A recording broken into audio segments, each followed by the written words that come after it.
For me, City Week is one of the few times in the year where actually people from not just my part of the industry, but all of the financial services industry in London and indeed from further afield come together to discuss issues of shared experience and where we can all learn from one another. And I think it's an event that has grown year over year. So I very much enjoy it, and I find I learn something every time I attend something.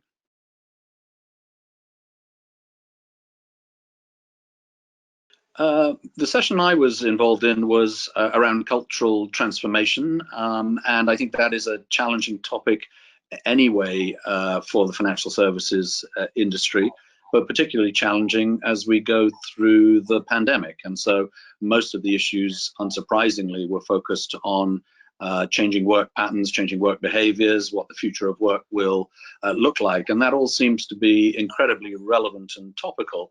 And of course, for most of us, this is an entirely new experience. And so to have the ability to share with other people, to learn from other people in terms of their experiences, I think made it a very relevant and interesting topic for City Week.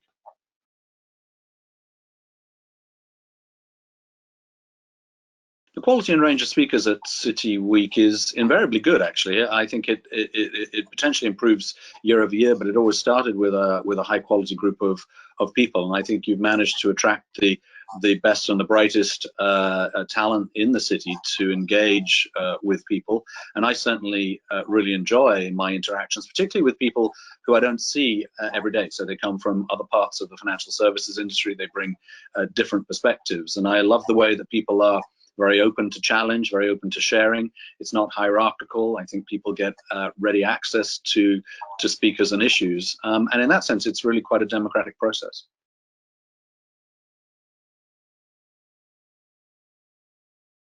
Well, I think we've all had to learn to accommodate working digitally in the last few months, and most of us are getting reasonably practiced at it. My own experience, not just with City Week but elsewhere, is that actually in many cases it's allowed for greater engagement, so more people signing up because they have the flexibility to tune in and then tune out. They don't have to get to the physical environment, they don't have to commit to a full day, they can come in for an hour for a topic that particularly engages them. And I think the quality of the digital communication is good, so I haven't had any problems with connectivity. I think managing a panel is quite challenging in terms of when people are speaking and when they're not, and when you put your microphones on mute and how you engage the audience. So there are some logistical things that we need to keep working on. But as a way of engaging, I think it works very well.